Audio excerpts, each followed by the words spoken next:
ಸ್ನೇಹಿತರೆ, ಲಾ ಪಾಯಿಂಟ್ಗೆ ಸ್ವಾಗತ. ನಿನ್ನೆ ನಾವು ವಿಲ್ ಬಗ್ಗೆ ಚರ್ಚೆ ಮಾಡ್ತಾ ಇದ್ವಿ. ಅದಕ್ಕೆ ಮುಂದುವರೆದಂತೆ ಈ ವಿಲ್ ಮಾಡೋದ್ರಿಂದ ಆಗುವ ಪ್ರಯೋಜನಗಳೇನು ಅನ್ನೋದ್ರ ಬಗ್ಗೆ ಇವತ್ತು ತಿಳಿಯೋಣ.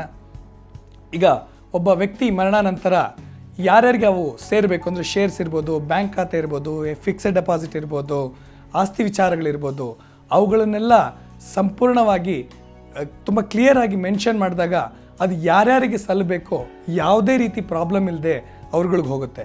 ಇಲ್ಲ ಅಂತಂದರೆ ಏನು ಸಮಸ್ಯೆ ಆಗುತ್ತೆ ಅಂದರೆ ಅವರು ಕೋರ್ಟ್ಗೆ ಹೋಗ್ಬಿಟ್ಟು ಡಾಕ್ಯುಮೆಂಟ್ ತೊಗೊಂಡು ಬರಬೇಕಾಗುತ್ತೆ. ಅದಕ್ಕೋಸ್ಕರ ಹಣ ಮತ್ತು ಸಮಯದ ವ್ಯಯ ಆಗುತ್ತೆ. ಇಲ್ಲ ಅಂತಂದರೆ ಯಾರ್ಯಾರು ಅದನ್ನು ಆಸ್ತಿನ ಅನುಭವಿಸ್ಬೇಕು ಅವ್ರ ನಂತರ ತುಂಬ ಸುಲಭವಾಗಿ ಅದನ್ನು ಅವರು ಅನುಭವಿಸ್ತಾರೆ. ಈ ವಿಲ್ನ ರಿಜಿಸ್ಟರ್ ಮಾಡೋದು ಹೇಗೆ ಅಂತಂದರೆ, ವಿಲ್ ಮಾಡುವಂಥ ವ್ಯಕ್ತಿ ಸಬ್ ರಿಜಿಸ್ಟ್ರಾರ್ ಮುಂದೆ ಅಪಿಯರ್ ಆಗಬೇಕಾಗುತ್ತೆ.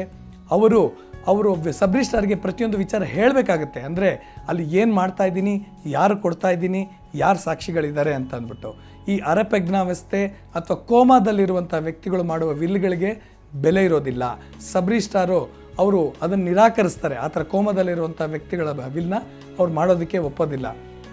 ಅದೇ ರೀತಿ ಈ ರಿಜಿಸ್ಟರ್ಡ್ ವಿಲ್ ಇಲ್ಲ ಅಂತ, ರಿಜಿಸ್ಟರ್ಡ್ ವಿಲ್ಲೇ ಇರಬೇಕು ಅಂತ ನಾನು ಹೇಳಿದ್ದೆ. ಅದಿದ್ದಾಗ ಈ ಮುಂದೆ ಬರೋ ವ್ಯಾಜ್ಯಗಳು ತುಂಬ ಸುಲಭವಾಗಿ ನಾವು ಪರಿಹರಿಸ್ಕೋಬೇಕಾಗುತ್ತೆ.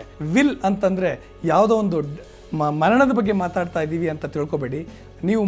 ನೀವು ಕೂಡಿಸಿಟ್ಟ ಕಷ್ಟಪಟ್ಟು ಸಂಪಾದಿಸಿದ ಎಲ್ಲ ಹಣ ನಿಮ್ಮವರಿಗೆ ಸುಲಭವಾಗಿ ಸೇರಬೇಕು, ಅವರು ಅದನ್ನು ಎಂಜಾಯ್ ಮಾಡಬೇಕು ಅಂತ ಇದ್ದರೆ ದಯವಿಟ್ಟು ನಿಮ್ಮ ಕಾನೂನು ಸಲಹೆದಾರನ ಮೀಟ್ ಮಾಡಿ ವಿಲ್ಗಳನ್ನು ಮಾಡಿ. ಆಮೇಲೆ ಈ ವಿಲ್ಗಳು ಎಷ್ಟು ಬೇಕಾದರೂ ಎಕ್ಸಿಕ್ಯೂಟ್ ಮಾಡ್ಬೋದು, ಆದರೆ ನೀವು ಕಡೆಯದಾಗಿ ಯಾವಾಗ ಎಕ್ಸಿಕ್ಯೂಟ್ ಮಾಡ್ತೀರೋ ಅದಕ್ಕೆ ಮಾನ್ಯ ಇರುತ್ತೆ. ಹಾಗಾಗಿ ನೀವು ಸಮಯಕ್ಕೆ ಎಷ್ಟು ಬೇಕಾದರೂ ಸಲ ಬೇಕಾದರೂ ನೀವು ಅದನ್ನು ಬದಲಾವಣೆ ಮಾಡ್ಬೋದು.